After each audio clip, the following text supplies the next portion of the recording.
Oh, here I am. Hello. Hey, I am Ryan. This is Demos in the Dark Live. This is a new thing we have going on now. Instead of just myself and Kai, we thought it would be cool to just have a bunch of people here all at once. And then that'll be good. So I called some friends in for this first one, and I'm gonna actually Kai's not even here. So first we have my friend Mark from Seüf Guitars there, and What's up, then we y'all? have Sean from Seüf Guitars there, and What's then we up? have Nick from Island Instruments there, and Ian Allison from the base god world right there. I don't know. I mean, who don't you play with these days?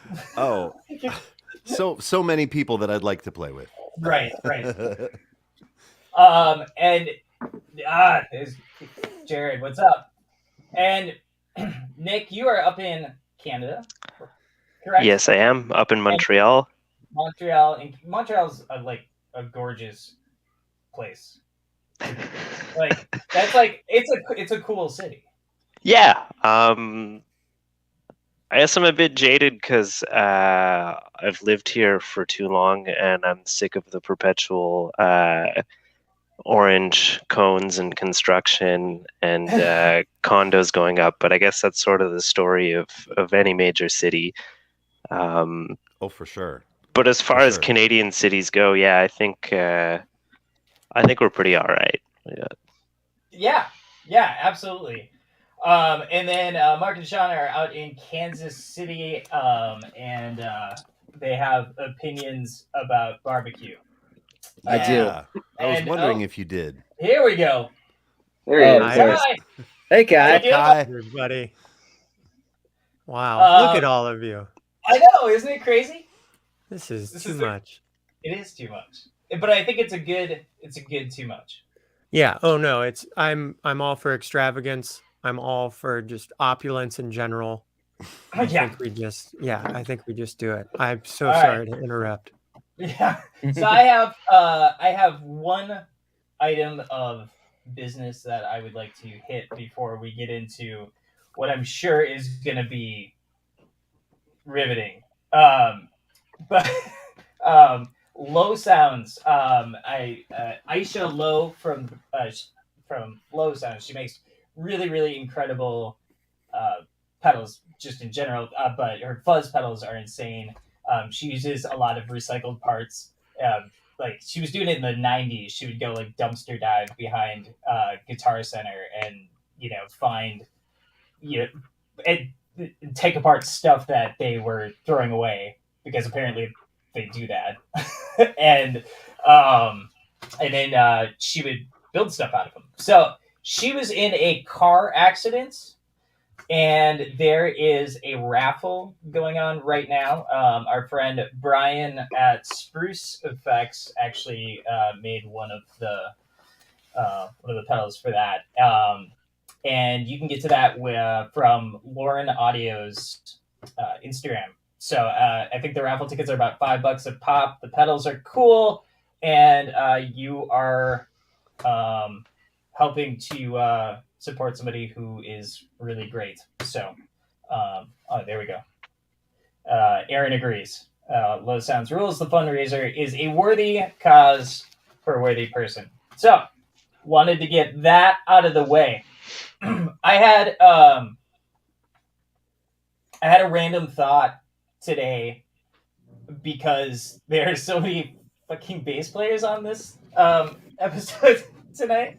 I got 1, 2, 3, 4. I got 4. Who are you counting there? I'm hardly a bass player. Hey, come on. Most bass players are, so welcome. So I was thinking today. I was listening to something. I was listening to the bass on it, and it's kind of out of that London group, the Seüf Days, Alpha Mist, that group, and Rocco plays in a lot of those groups as well. And I was listening to this bass part on this tune, and it was very Pinot. Like it had some definite Pinot-ism to it.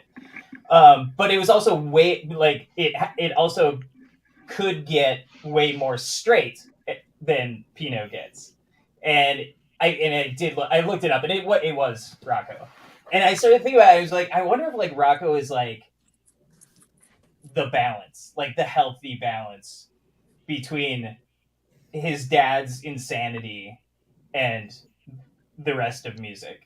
Like I don't know. Any love for Rocco Palladino here at all? I love anyone with that kind of skill level who's still rocking a Squire. That's just like, I mean, we're a bunch of gearheads about to get ready to dive in. And if like, I remember hearing him and I was like, oh, that tone, that feel, how does he do it? What's he using? And I looked at some of those Seüf Days, Tom Misch, Rocco sessions, and he's just got a nice little sunburst Squire. And I was like, you bastard. It's kind of a flex, I love you. actually. You know what I mean? Yeah. It's a bit of a flex where like, you know, you're like, oh, I feel that way about the Wooten brothers too. So, you know, Victor Wooten, of course, who plays this really expensive Fodera bass, but then his brother, Reggie, Reggie's always just played a rocking Squire Strat. Yep. Yeah. And I always thought it was sort of like, it's like, wait, I thought his brother cool, played but like it's also a flex. Yeah. I thought his brother played like a trash can or something like that. Well, that's his other brother, man. That's his other brother.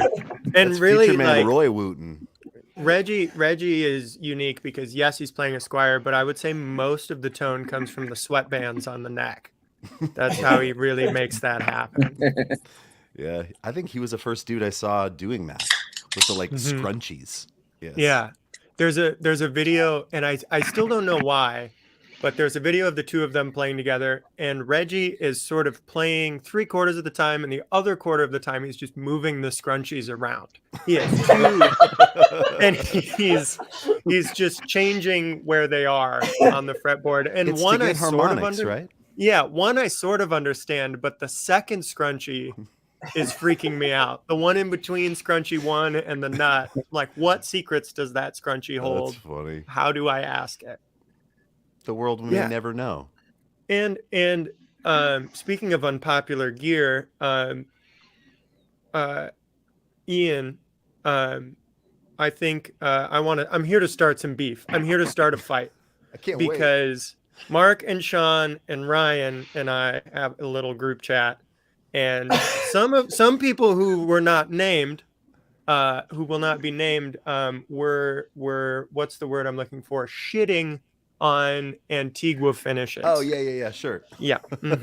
Yes. And you are a known fan, known proponent of heavy Antigua jazz basses. You guys, like, you can't. Yes. I feel like it's the dopest color that they ever made. But I know that I'm in a minority, but I don't care. I remember like when I saw this finish on eBay, I was like, oh my God, I'd never seen it before. And I'm like, what is it? And the one I saw was sort of like more gray than some of them turn really sort of yellowy green. And this one hasn't super like greened out. It's still kind of grayish, but I love that they did the like super thick white undercoat on it that just starts to come off. I love the matching pick guard. And did you guys know that this color, I started it in the 60s, late 60s, I think on Coronados, because they screwed up something in the process, right? There was something that happened where like the finish got jacked up, and so they were like, ugh. And so instead of just throwing away a bunch of bodies, they turned it into a new color. And I think that's awesome. Secondly, it reminds me of my grandma Aretta's avocado appliances. So like, that's badass to me. It reminds me of my childhood. It reminds me of like opening my grandma's fridge and getting out like Kool-Aid, you know? So here's the thing. If you hate Antigua, I just don't trust you. I don't trust you. No, well, I don't know what the screen looks like on your side of the thing, but while you were talking about all the memories that it brought up for you, I had a comment up from Jared Harper that said Antigua reminds me of the cigarette-smelling houses of the 80s. Dude, listen. And I mean, and that, like, you could interpret that comment a variety of ways. I interpret that, Jared, as a good thing, man. As a good thing. Come on, dude. I want to bring back some of those cigarette smoke smelling houses from the 80s. Dude, Nick Himsel, my best friend, lived in a cigarette smoke smelling house from the 80s. So it's all good. It just reminds me of growing up, man. Absolutely. Ian, I'm gonna have you over because our coffee maker and our toaster. Yeah. A nice avocado green. Oh, it's the best. Yeah. Yep, I'll let you smoke a cigarette in our living room if you want to. Give it a little bit of the vibe. Get it going. Yeah, dude, we can make it happen. I've never smoked a cigarette in my life, but I'm starting now. What a beautiful time. Yeah, what a beautiful time. What a wonderful opportunity. Yeah. Have you really never smoked a cigarette in your life? I never have. It's funny. Like there's a few things that I've never smoked weed. I've never done any other drugs. I've never smoked a cigarette, and I don't drink. I mean, I've had a sip of things, but it's funny. Like I sort of wish that there was a time where I was like, oh man, I really went through it. You know, I really went through it. 'Cause people are like, why don't you do all that stuff? And I'm like, I don't know, because I'm a nerd, and like I just never did. You know, I just never really did. So yeah. Check in with us if you have any questions. Okay, cool. Like. Yeah. All right, we'll do. I remember, you know, there was one point where like I held down a job for a real job for like a considerable amount of time. Yeah. And I did it. I mean, like, you know, a couple years, and I did it, and it wasn't like hard. It was pretty easy. And at that moment, I was like, oh, damn. Like, I'm not a genius, you know, like I'm not like an artistic genius, because artistic geniuses are unemployable and they can't hold down a job. They can't. Yes. Oh, yes. thank you. So that's no. It's like, but then you know, like you put an instrument in their hands, and then it's like, oh, yeah, right. So that like where was I going with this? Well, we were talking about drugs. Yep. Oh no! So that's kind of what like I was equating with the, you know, like sometimes you're like, man, I wish I could say I went through it. You know? Yeah, like, exactly. Kind of and I mean, it's funny, man. I've been out with different artists and bands and stuff that have had like a real party vibe, and they wanted their sidemen to party.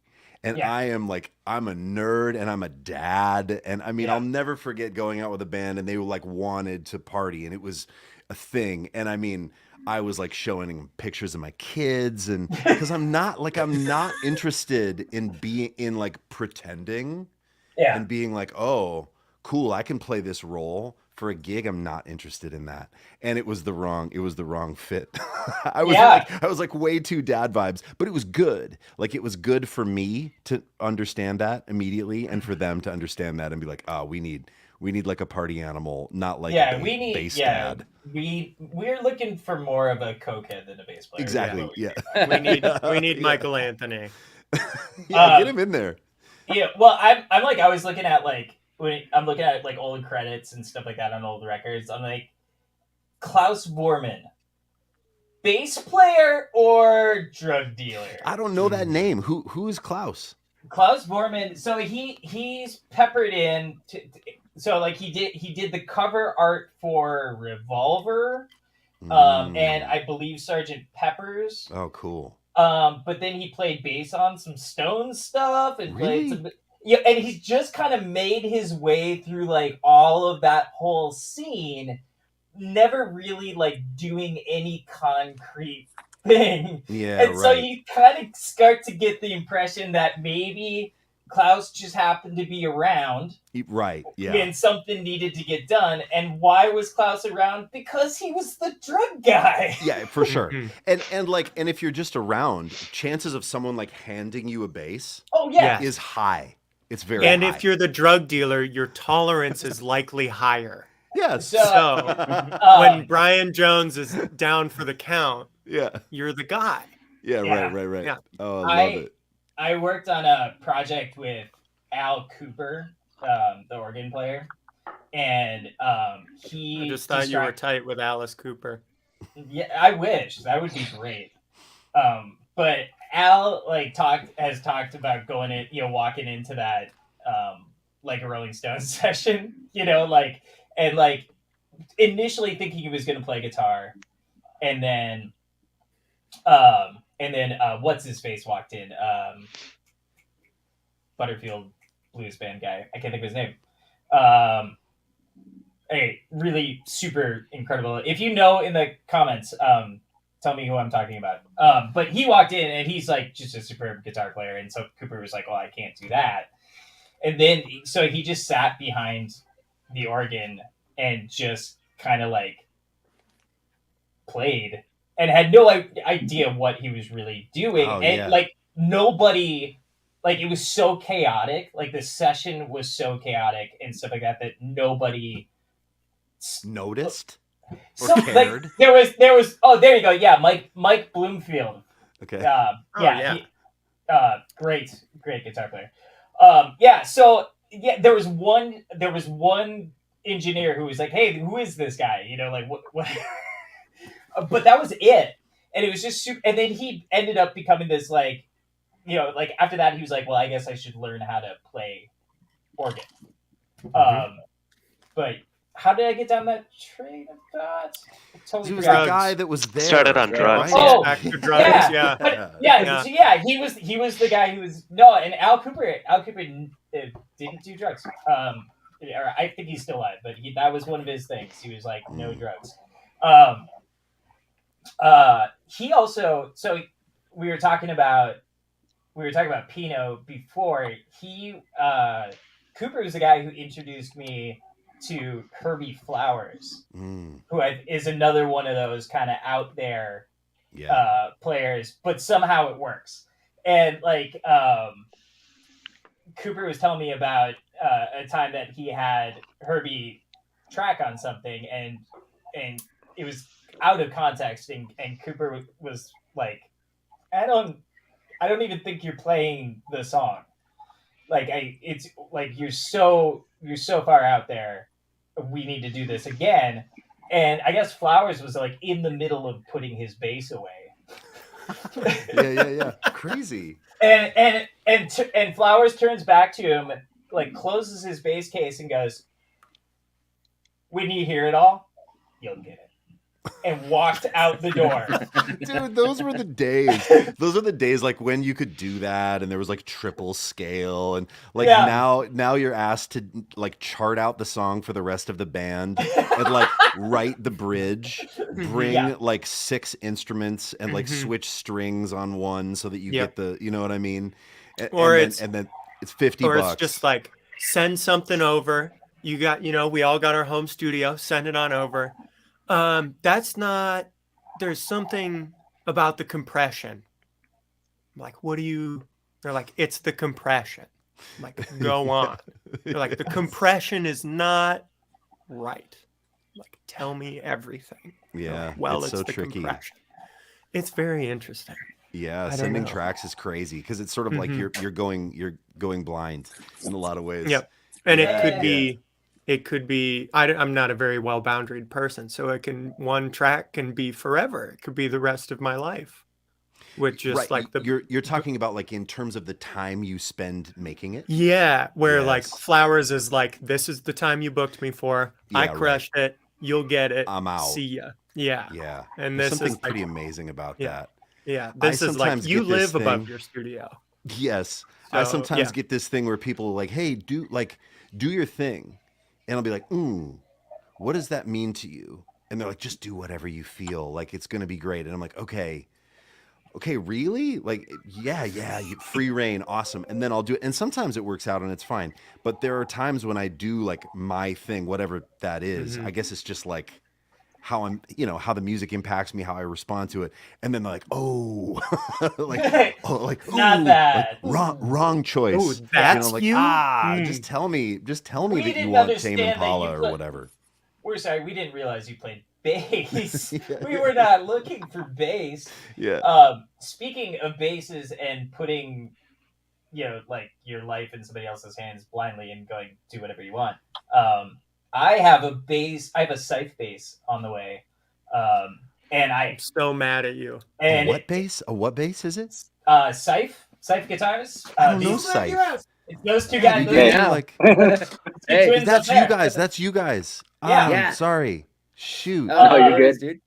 So I have. That's the Oh, sick. Wait a minute. Is that a telly? Okay. yeah. Show me again. Bound. Well, What are burgundy we mist. talking? It's missing a Burgundy string because I mist? broke it today and I didn't replace it. 'Cause I'm a Oh. I've hero. never broken a string on one of our guitars. What the fuck, man? I'll send it back. I'm sending it back. It's got to be broken. Warranty. Yeah. we Show got me a the little double headstock down. again, Kai. Oh Show me the yeah, headstock. yeah. Yeah, There they that's are. sweet, you guys. Nice, It's so classic. But it's hard to a do a little bit headstock, different. you know. I know you Mhm. know that. Headstock Mhm. is so hard because it can be so bad, but that's Yeah. so lovely. Mhm. So I'm on my. That's why I don't do them. Yeah, I have. Cut it off at the nut. I have one of yours to show off here in a minute, but yeah. So I have 4, so this bass will be my 5th. But I did the thing where they were like, "What do you want?" And I was like, "Whatever." With the stipulation, no red. I think that was it. That was the only thing. So No what? Red. Oh, got I it, don't got do it. red. I'm also anti-red. Yeah. on okay. Instagram. I'm anti-red. Wow. I you know Mm-hmm. yeah. What's the No. one that what's the Campbell's Super Red? Is that Fiesta? Fiesta, yeah. Mhm. Yeah, That's yeah. Fiesta. That's Oh, the no. best red. Come on, Fiesta's That is the dope. best red. That is the best red. I'll Yeah. give you that. Hold on one second. I also Fiesta's am Fiesta's wondering. great, you guys. Oh, Hold on. Jared, send it back. Send it back. Jared, candy apple does not count. That is an elegant red. That's a It good is an red. elegant red. That's like a Jessica Rabbit red. That's like pure class. Yeah, Alright, yeah. So this here. Oh yes, finally. This is pretty awesome. Now hold on. Did Nick build this instrument? Yes, he did. Yes. Okay, I need to Um, follow you guys too. I need to follow the Seüf guys. I started to follow Nick. Look Killing. at that. Where do the Nick? Quick question. Where do I put the scrunchies? They just go zing right off the headstock end. Yeah. So this is a travel guitar, but it's been here for a little while, and I've been playing it, and it's like I play this like on sessions, Eric. Mhm. I like if I was a more confident person, I would play it at a gig. But do it. Oh, you Um, should. What? That would What do be you mean perfect for a more Malman confident? gig, dude. this would be perfect for a Malman gig. Just like Oh, you know, it's just like fashion. It's just balls. Mm-hmm. That's all it Mhm. is. That's all fashion is balls. well, and that's what I was gonna say about the Antigua thing. Like I didn't even notice that it was Antigua because you so confidently held it that I'm like, He's Dude, it's never the greatest stopped. color Ryan's just of all never time. stopped looking into your eyes while you play. so hey Nick, am I right that this is I'm sorry, I just turned you on. This neck was made out of the wood from your upright bass? Yeah. From Cool. I don't know how to do this with the phone facing me, but Oh, here, let's do this. Hold on one second. get me on the big screen here. Oh my There it goodness, look at this. Oh my god. All right.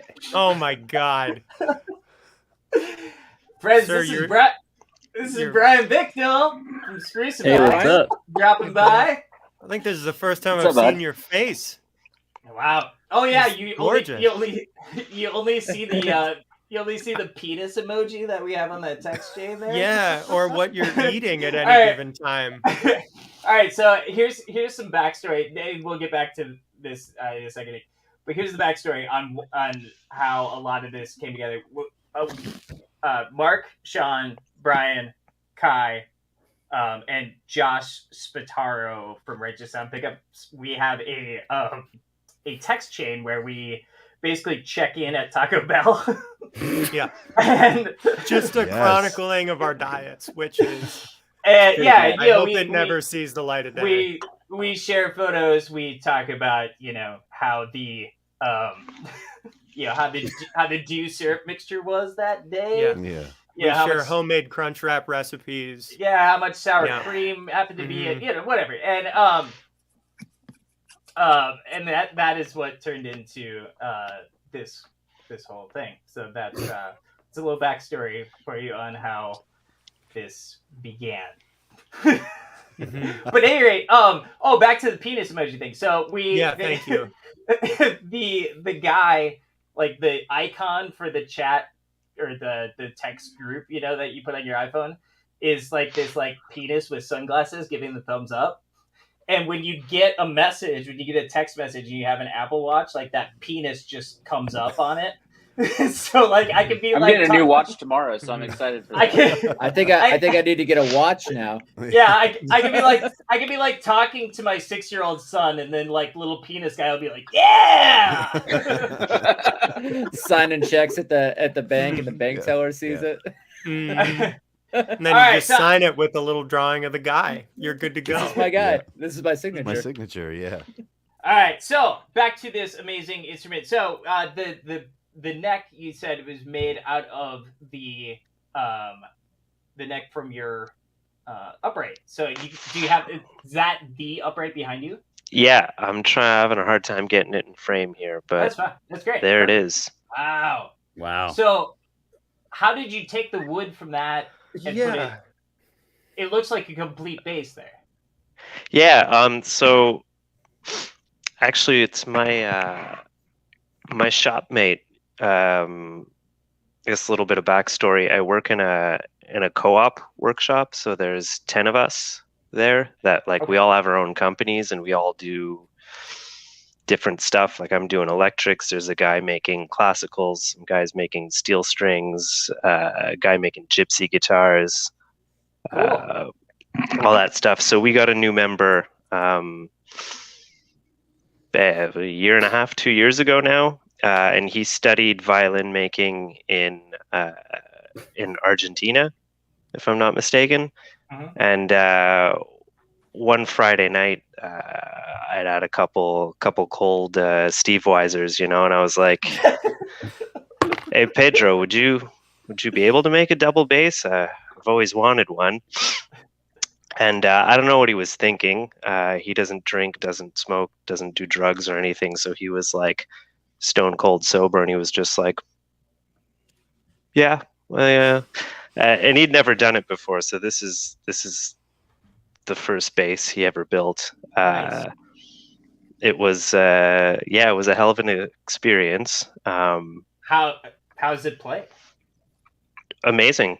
It's cool. It's actually got an adjustable neck on it, so like if I were traveling with the bass, I could take it off really easily, but I can make adjustments to the action like with just the turn of an Allen key.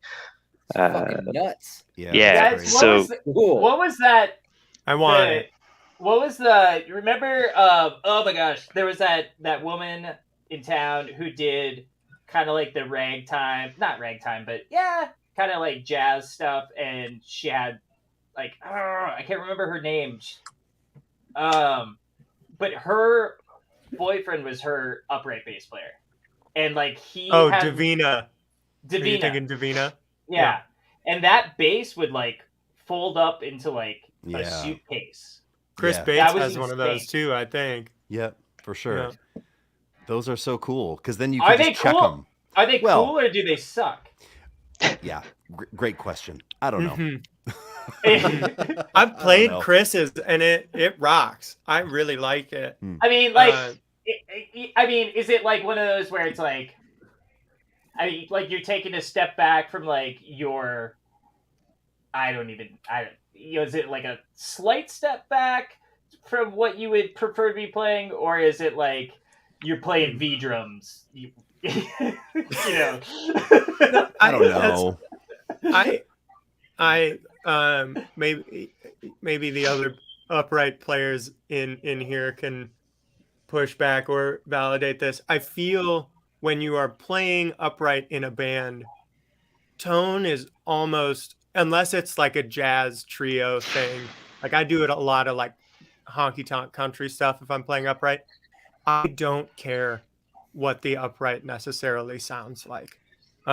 It's more of like the vibe, and I think, like, for example, Chris's upright plays great, and I think the sound, once it's gone through like whatever preamp it's going through and microphone and all that, you're not getting, it doesn't need to be a like concert upright, right, because if you're not like,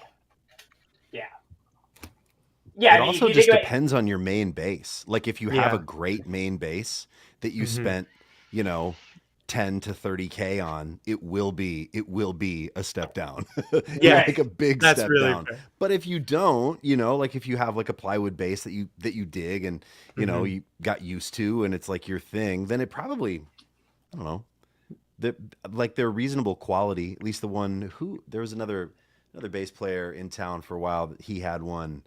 I can't remember. But I got a chance to play it a little, and it was like, it was actually better than I thought it was going to be. Sure, that makes sense.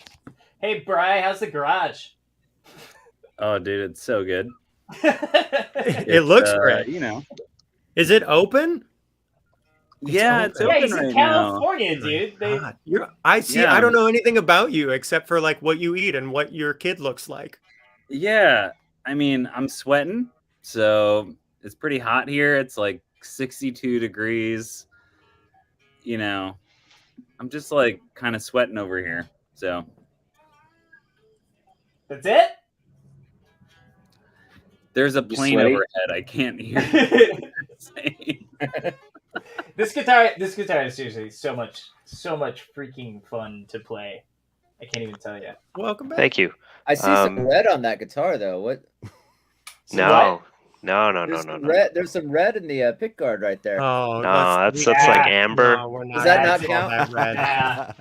Amber, orange, maybe at most. Leaning into the red family. That's a cool. Is that thick like vomit tort? I love that. I love that tortoise. What's You've got a thing for like vomit adjacent colors. I do. I do. Yeah, for sure. What was the? Oh, what do you guys refer to? Marq and Shaun, what do you guys refer to tort as? Something. I just have some opinions about it. Okay, maybe I've got strong opinions. I want to know your opinions about it. What are your? I can't. Let's say go them publicly. Tortoiseshell pickguards, just in general. Just about. Well, everything that you can, everything that you don't spend like. hundreds and hundreds of dollars on is either really, really crappy looking, or it's a photo finish over the guard, and they still try to charge you way too much money for a shitty. Who does the photo finish over the guard? Oh God, it's everyone. Yeah. Everyone. What is? Yeah. What is? Everyone. What is it? Anything that you can get for any reasonable amount of money. Yeah. So not Spitfire. Not Spitfire. That Right. I'm pretty sure that's an epoxy pour thing. I think it's an epoxy pour. That he's swirling. Yeah, I think he's sitting there with sitting there with a little toothpick. with a pick. Yeah, and just I don't think it's epoxy. doing his little art. You don't think it's epoxy? No, I thought he was like Spill the beans, actually dude. cooking up like celluloid nitrate in there. I could be wrong, but It don't smell like it. oh no, I've never doesn't actually smell seen like one it. in person. It smells like epoxy when you stand on it. I don't smell enough pick guards, is what I'm learning. I don't have enough brain cells. Is there like left a to celluloid celluloid smells smells really go good. to like Yeah, learn a bit celluloid more is about... amazing. It's an Yeah. amazing It smells smell. so good. Yes. Yeah, it There've been smells like picks. a pine picks in tree the kind of. 90s. Yeah. There were like picks Yep. that Fender made in the 90s that were celluloid. And maybe they Yeah, still do. I don't know. I But was they a were child amazing. Dude, I was- so smelling other things like plants and children. did you guys ever watch the Angus or the AC/DC rig rundown? Yes, No. I love it. No. Nope. Okay, It's brilliant. Nope. It's brilliant. it is brilliant. It's with like Angus's tech. Mhm. It's amazing. And there's this. They have the picks, the Fender tortoiseshell picks that the Fender logo was like indented in, like not screen printed over the top, but like it was actually stamped in. like they discontinued those and started screen printing over the top of them, at which point, like, I guess Angus and Malcolm like sent their techs around the world to collect the remaining Classic. remaining like embossed Fender picks. And like it's to the point where like they have their picks that they give out at the show, you know, like if they were to toss a pick, it would not be one of those picks. Right. Like it's like those picks are held like under strict lock and key, like because they probably have the last of them that exist on the planet. Yeah. And then the rest of it is great because he's like, yeah, I don't know, this is his guitar, and it goes into that wireless unit, and then that's his amp. Yeah. That's awesome. Cool. You know, I think that's it. You know what? One thing I thought that was amazing about it was the amp that goes out to the front of the house was JCM 45 with the 2x12. Yep. 2x12. Like, like that. That's what everybody. What a plebe. Yeah. He's a huge nerd. Oh, people still say plebe. I'm Only plebes. Wait, I want to go back to Tortoiseshell for a minute, though. I want to go back to Tortoiseshell for a minute. So, like, Marq and Shaun, why don't you guys? So because it's so cost prohibitive, and because the other stuff sucks, you're like, no, we're not going to use it like on principle? Is that the vibe? Oh no, I use it. Yeah. All right. I thought you had some. I thought there was some philosophical. You're like, listen, we're not going to use it because it's too expensive, so it's too bougie, and then like, and the other stuff looks shitty. Dude, show me the money, man. Got it. If someone wants it, they get it. Yeah. Marq and Shaun, you guys have absolutely. any interest in that Italian style stuff? We get. Yeah, I do. I'd have to put I use shielding plates though for most everything, so I'd have to find some more of an ornate use for it. But what's the source? I'm the source now, I guess. Are you making it? Oh, you're making it. No, I'm not making it, but so me and one of my shopmates, sheets like, of it in your garage, you gotta unload. We got sheets because there's like insane minimum quantities to get to order, like the genuine cellulose acetate stuff like that they make the eyeglasses out of. In Italy and all that? No, they're made in China. I think Italy closed down their last plant. Wow. To the best of my knowledge, but they have several in China.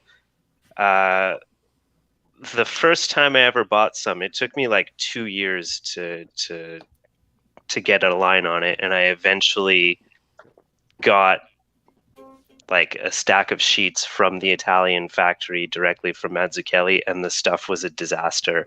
Like, they sold me their B stock. Cup on you if you don't store it right? It was like, we're going on 10 years later and it's still like warping. Crazy. I don't know. Like, real stuff.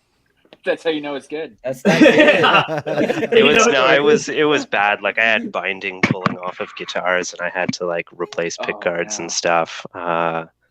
So I tossed all that. I found a new source now, and this stuff is like way more stable. So that's nice. I don't think that one's warping yet, is it, Ryan? No, it looks still flat. It looks beautiful. Great. It looks really great. Hey, you guys, but all that to say, like, if that's the vibe you guys are into, I can always send you a couple sheets. Like, you even got tort in the binding. It's so cool. What does it smell like? Smell it. It's kind of almondy. Yeah. Ooh, well, the binding is genuine celluloid, and the pick guard's the acetate stuff. So you get different smells depending on. I'm on camera. I'm fighting every impulse of going around my little room here and smelling all of the tortoiseshell. Yeah. And Max says he's new to discovering Seüf. What sets him apart from custom F-style guitar builders. Backstory. You know what? I would have. Right. This is you. This is your golden opportunity, man. You sell it better than we do. I would be happy to do that. Except I don't know how many Seüf videos up right now. Like, including a full interview with just the four of us. Yeah. Yeah. There, if you search Seüf on the channel, like, you will be inundated with information about. Yeah. I don't want to bore you by talking about it right now. Yeah, I don't want to give you my sales pitch, but bore me. We do good. Or like tell me. Oh, yeah, tell Ian wait, videos. Can you tell me, like, can you give me like what's the elevator? Sorry to even use that, but like, what's the nutshell? Like, if you had to pick like 2 or 3 of the things, you're like, okay, this is the shit. This is what makes our guitars. They're custom shop. There you go. Or better, but lower price. Say it again. Custom shop quality or better, but lower price. I would better. Best fretwork in the entire game. Yeah, best fretwork in the game. Best attention to detail. We came up doing vintage restorations. That's how we kind of got our start on things. So, I mean, we're not tricking anybody. Nobody can, but we get way closer than everybody else that I'm aware of. I don't know. I don't like talking about myself, but yeah, Rye likes talking about us. Yeah, so. yeah, I'll do it too. I don't even care. So Ian, I went to NAMM a couple of years ago, and I was specifically looking for handmade F-style, builder, and I tried every one on the floor, and over the course of that 4 days or whatever, and there were some that I liked, but they like nothing really was like, this is going to change your life kind of thing. And at that point, I have a deal with Fender, so I could get, the regular, I don't know what we all get, like 30% or whatever. Yeah, all of us. Yeah, me too, guys. Yeah, give me 30%. Hey, try to stay as far away from their radar as possible. I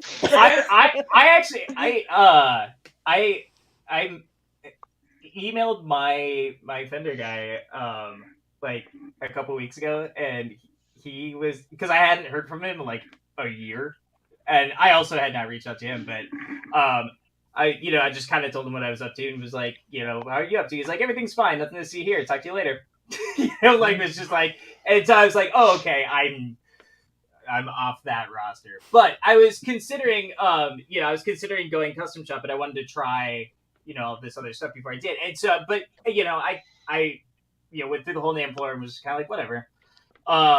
And then I was at the JHS booth, and I was trying out. Trying out some pedals, and the guitar I was playing, I was like, this is what I want. And I looked at the headstock, I'm like, what the fuck is a Seüf? I don't know, but so Josh is in Kansas City with these guys. He owns a couple of them. They bring them to NAMM.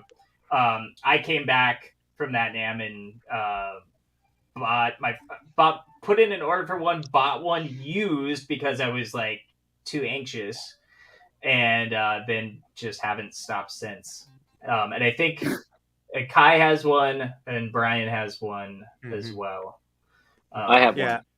I have one. You I'm the only one that doesn't have one. I only have one. So this is an intervention. This is an intervention for you. That's what this is for. This whole thing is just planned. Sorry. It's a clever ruse. I think they call it a hard sell. Is that? Yeah. I love Telecasters. I have a weird, you can see the corner of it over there, like a weird orange Nashville Tele.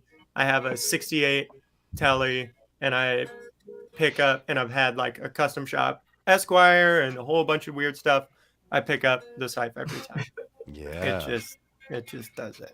A ringing endorsement. Yeah. Yeah. That's awesome. Yeah. Hey, Nick.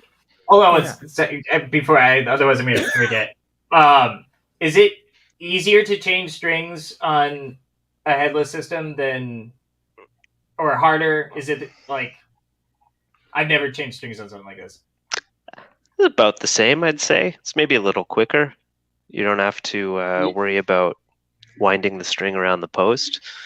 That's all he needs. Do you need to change the strings on that? No, I was just curious. Do you want us to walk you through it? Should we do it right now? No, no. Get your strings, bud.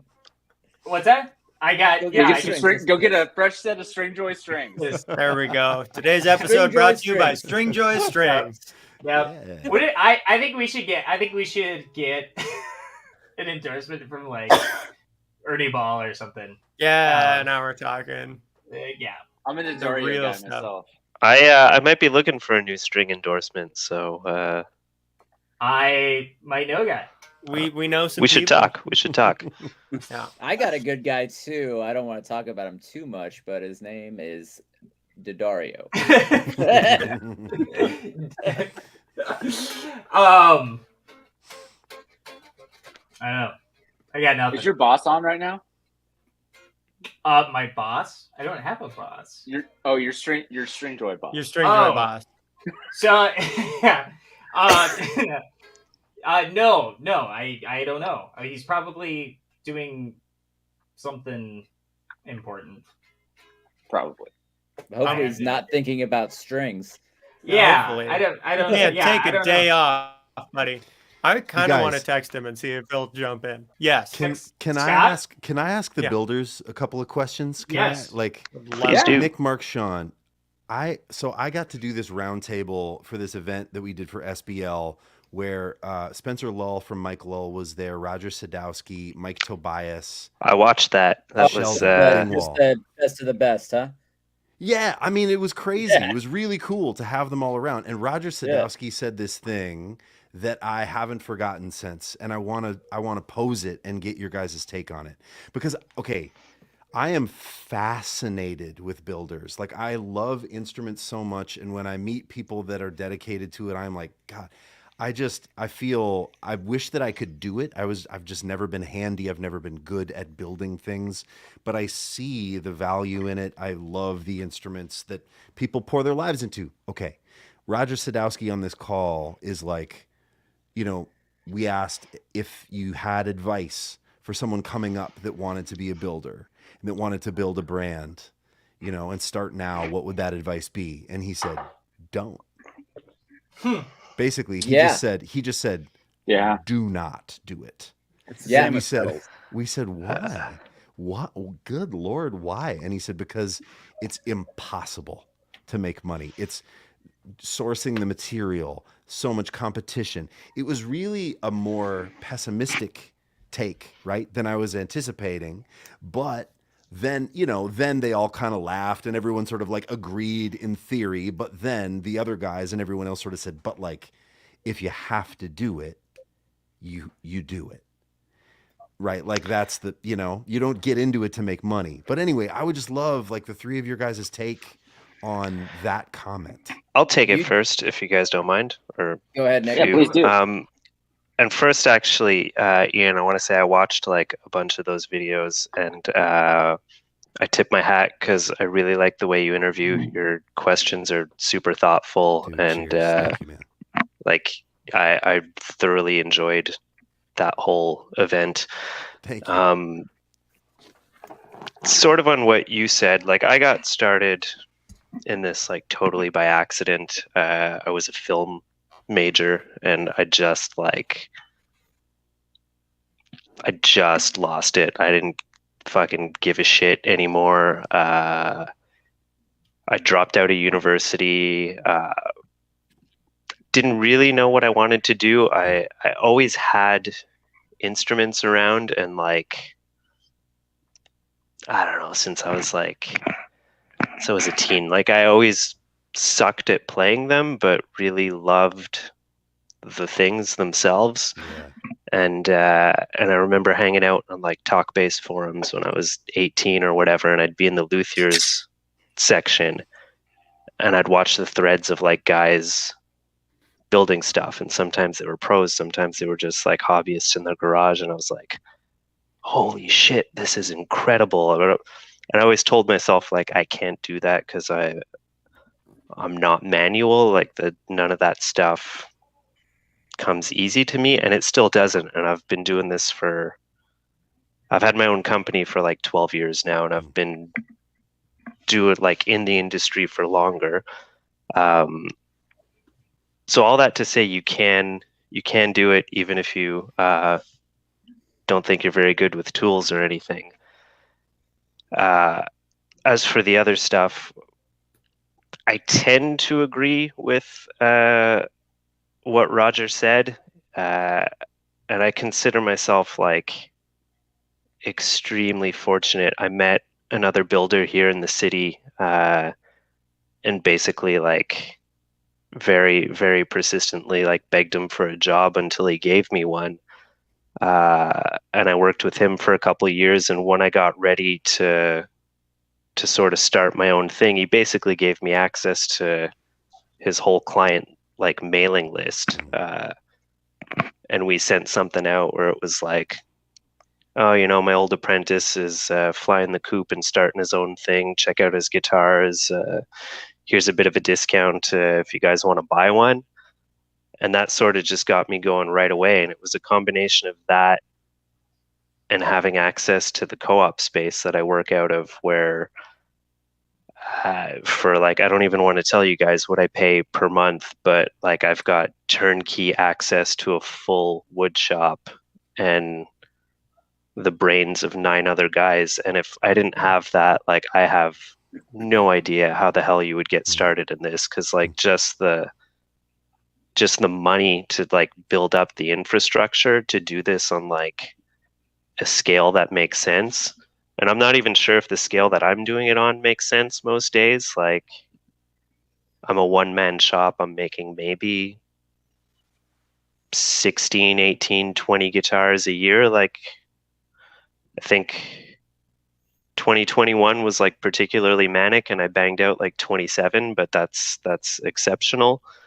But I mean, the materials like on an electric now, it's probably about $1,000 goes into one of my instruments. So just like raw materials. Yeah, like everything. Like, and I mean, maybe mine are slightly higher because like all my hardware is custom, my pickups are custom, that kind of thing. But like, and I can't buy like on the scale that like Fender are buying. But like, and it's funny because RJ posted a video with one of my travel guitars the other day, and the comments section were like lit up, and they were like, "Man, I don't know what these companies are thinking. $3,000 for a travel guitar. I can get it for $300." And it's like, nobody gets it. Like the amount of money and time and like grinding that goes into making this, like to being able to do this is insane. Yeah. And I would say that like if you want to do it, it's really got to be because like you can't do anything else. Like it's got to be, I don't want to say a calling, but we've had a lot of guys come through our shop who didn't make it, and it's always kind of heartbreaking because a lot of them, frankly, were better than me. But like if this is something you want to do, I think people will find a way. But it's not for the money. Like you do it to wake up in the morning and actually want to go to work, I guess, which is its own thing. I was down in talking to our mutual friend Ian down at Illuminati Guitars, and James was telling me that like, you know, like he's like, you're here when things are, you know, starting to, you know, tick up. He's like, you know, if you would have, you know, he's like, I was homeless for a while, living in my car, trying to get this thing going, and you know, Wow. and you know, it was just one of those. That was definitely one of those things where it was like that dude had a vision, and it was like, this is the thing. This is the thing I got to do, and I mean, it worked out. But it was, yeah. I mean, this story he told me was like a really, really steep climb. Yeah. Marq and Shaun, you guys, to a degree, kind of had some help with that. Well, you guys can tell him that, but like they were given a guitar company that existed. So you guys, your battle was more or less trying to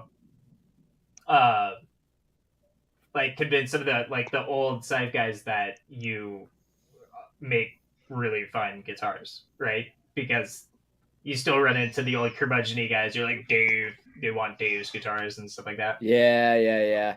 But that didn't last too terrible long. It still takes a lot of convincing, but I have that mindset every day when I wake up. Like, I got to convince somebody that we're out here doing the best work that we possibly can. And it's really, really, really fucking difficult every single day. Like, I need a huge influx of cash to, just get more help, just to lighten the load. But I mean, you're never going to be able to come across that money, and if you do, it's going to be somebody that wants to own you. So you just have to grind. It's constant grinding. You can't do anything else. Yeah, you guys are in the shop 6 days a week. Yeah. Yep. Yeah, I started taking Mondays off mostly, but this coming Monday I won't be able to. So that's 2 in a row that I took off. I'm not going to count my fucking blessings there because I'm behind. The work doesn't stop when you leave the shop either, too. I imagine. No, you're working all night. Nobody emails you while you're at work. That's the funny thing. So if you want to, we're small. We got to get back to everybody in a timely manner. We got to be personable and everything, which is great. I wouldn't want it any other way, but all that happens after hours. Yes. Yeah. Like in bed on your phone. Oh yeah. Literally. Yeah. Usually at 3 a.m. I try not to do it, but at 3 a.m. I kind of cave and I'm like, fuck it. Yeah.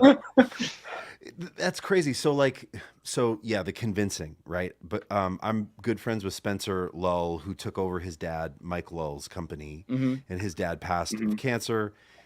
And he said when he got there and took over the company and called all of his dealers to say like, hey, it's all good. Like, the company's going to continue. It's going to be better than ever. I promised my dad I'm into this. We've got all our builders and everything. He said all of them, except maybe 1 or 2, cut ties. They were like, I got that. We're out of here. Yep. Yeah, we got that. And he was just like, got that. Oh my God. How do you come back from that?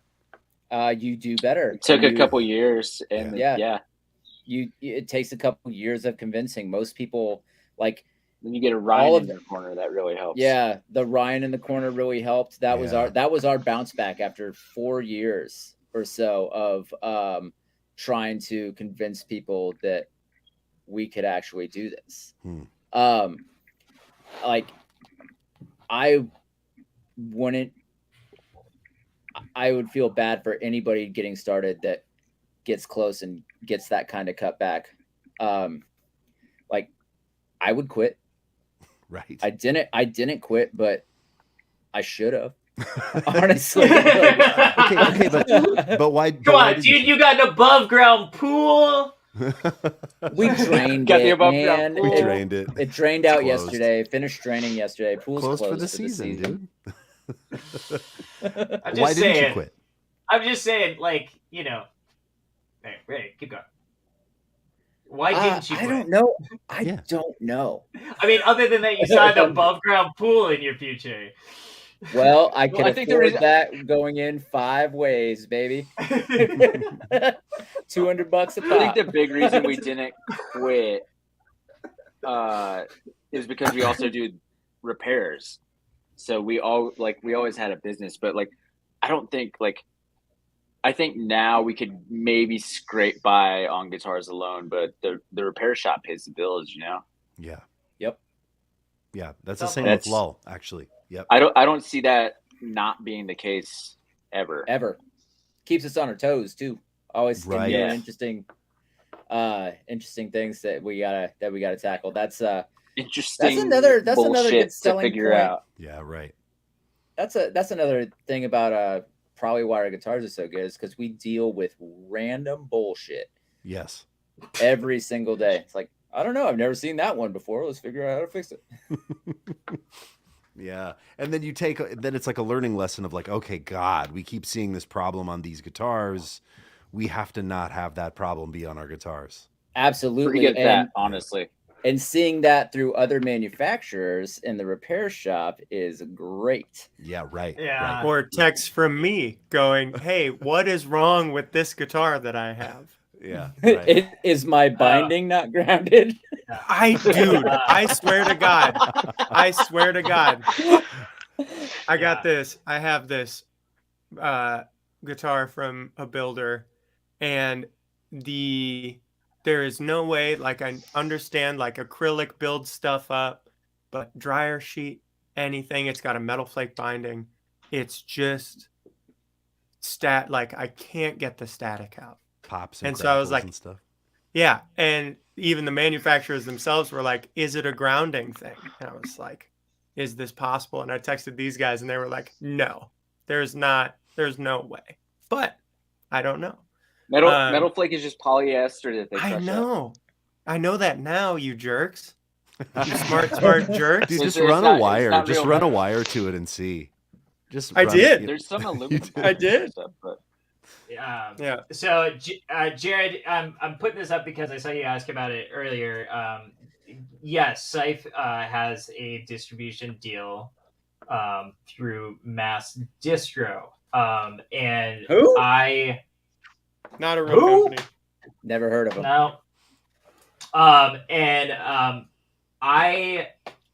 worked for many years at Mass Distro, and then kind of shifted mostly into the media side of things.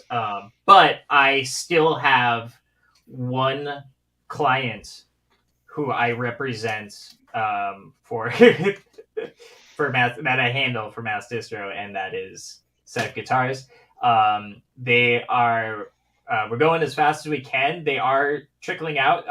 You don't see them because the dealer has typically sold it before it lands. That's rad. Congratulations, you guys. That's cool. So That's you just really got to kind of keep an eye out. But I mean, you guys are in some big stores and stuff like that now too. I mean, like it's looking good. I don't read the reviews, dude. Haven't seen it.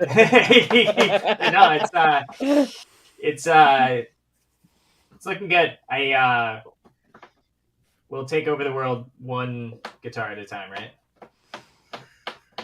But there's That's that right. there's that old adage, you know, like you're not anything until you have 10,000 followers or whatever. But I think it's the opposite. I think it's you're not shit until you have 10,000 haters.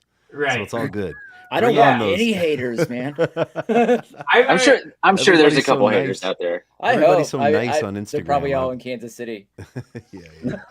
Like I remember like the you know, like we had that whole like Bon Iver thing, right? Where it was like Bon Iver became the biggest It like became local... Boney Bear, right? right. Yeah. But, you know, like That's how you know yeah. you've made it. Yeah, it became, you know, like the biggest local band here and stuff like that. But, you know, like it still felt very local. And like the moment that I realized that they had or Justin had become a really big deal was when they made fun of him on SNL. And it was Justin Timberlake playing him. You know, like at that point, you know, it's like, and you know, it's like, yeah, you have officially, you've officially made it when SNL shits on you, like you're. Or when Ryan's Fender rep stops talking to him. Right. Yeah. Yeah. He's not watching. Not with that attitude, dude. You gotta take over the world with this thing. Yeah, too. dude. You didn't watch No, well, I mean, I don't know. You know, that kind of stuff happens. Or maybe I did something. Like, I don't know, repping a boutique guitar builder pretty heavily that makes guitars that sort of look like Fender guitars. It could be something. All right, what? Who's that? But it just Right. plays back into Fender. I mean, if they're smart, or if the like all that They'll stuff. C it's- and D the shit out of everyone. Is that what you're gonna say? That's No, that's no. the other. That's the other That's one. the other one. Do they? Right. Maybe they do. I No, they remember don't. I did some work for Lakeland in Chicago, and Dan Lakin told me that when he felt like they made it, actually, when he was like, oh, was when he said they got a manila envelope in the mail from Fender. Never and they seen one. opened and they pulled out the piece of paper, and it had a photo of the Lakeland headstock. Ain't And that it had interesting? red brackets around the Uh-huh. headstock piece, and it said in red pen, it just said, change this. You guys I've had never, some. I've never way. seen one. Yeah, of I've never those seen one of before, those. Actually, Ever. if one went through the shop, I didn't open the mail that day and check it. You don't and open it looked pass it to the higher ups. confusingly similar to junk mail. Yeah. You don't open Yeah. any of your mail though, right? You just shred all of your mail. I shred everything. Yeah. Yeah. No, You're shredding. I've not gotten a C&D before, personally. So, so that's cool. Yeah. I got one, but not from Fender. But Who Well, you'll get there. You'll Who get there. C&D'd you, Nick? Harmony. it hurt a bit when I found out who, because the guy at the head of the company was someone I really liked. But Was it Traveler Marq? Guitar, Traveler? Traveler. Yeah. They make little travel guitars, Well, I figured. and Be they weird if they actually it was over the name, because that model Espeto? before it was the Espeto, it was the Traveler with 2 L's, because that's how it should be spelt. And yeah, they said Traveler guitar, these like $150 travel guitars. Were like, no, can't have that. It's too much confusion. And it was like, Let us have this. Yeah, you know that what? was actually Yeah, I in the don't- I letter. don't It think- was like, I NAM don't is think- coming up and we don't want to have any confusion, so please change the name. It's like, I'm not going to NAM, and who's getting... Yeah, you should be like, nobody told you that NAM's not a thing anymore. It's But like Traveler. I hardly don't- know her. Hey, wait, is that not a thing anymore? Do you guys feel like I would love, like, I wanna hit that really quick. Like, is NAM not a thing anymore? Do you think that? It is a thing, but my understanding was that, well, I mean, they canceled Summers, like, Yep. so they pared it down to one show. My understanding was turnout was pretty low. There were I don't know any manufacturers who went. Crazy. And I know It feels a lot. like a Yeah. like a high school dance, or at least it did when I went, where it was like, this is a thing we do, and I guess we're gonna keep doing it, Right. and you can hang Oh out. my if you god. want. Jared Harper is on freaking fire tonight. The headstock is too similar on the Traveler. Yes. guitar. Yes, Jared. You have to add just a little bit. That is perfect. I That's think good. I think Jared needs to come on the show next week. Yeah. Or next whenever if we ever Whenever do he this gets his again. red Seüf, so we can all tell him Yeah. how we feel about it. I got another gonna love it. I love it. cease and desist story. When I was working for Daddy Mojo Instruments, who he was a cigar box guitar guy. Yeah. Now he's doing like solid bodies and arch tops and stuff. But we got one from Gretsch, because they claim to have trademark better. on rectangular shaped guitars. Crazy. So that's Fender. Oh, it's So I did get a C&D from Fender got a by C&D. association. Hey! It's confetti drop. There we go. He just became this boy. Just became a man. Wow. Right there. Mazel tov. All right, guys. I got some demos to work on. Cool. So I'm All gonna right, wrap bye. it. We should do this again another time, right? I would love that. This has been super All right. fun. Well, Kai has to be here. I do. and- I'm contractually obligated. But- Fender told me I have to stay here. Right. He's the snitch. You know. Yeah. Like he's Mhm. he watches me for Fender. Right. Yeah. Marq and Shaun, thanks guys for being here. Nick, thank you for being here. Thanks for having me, dude. Thanks, man. Brian, possibly drunk. Thank you for being here, possibly drunk. And Ian, thank you so much, man. And I am Cheers, gonna man. I'm gonna text you on the side because we got other things we gotta do as well. For sure. All right, man. Sexy. Yeah, probably not. Aw. All right, Speak see for you guys. yourself. Thank you guys for watching. Later, y'all. Peace. Bye.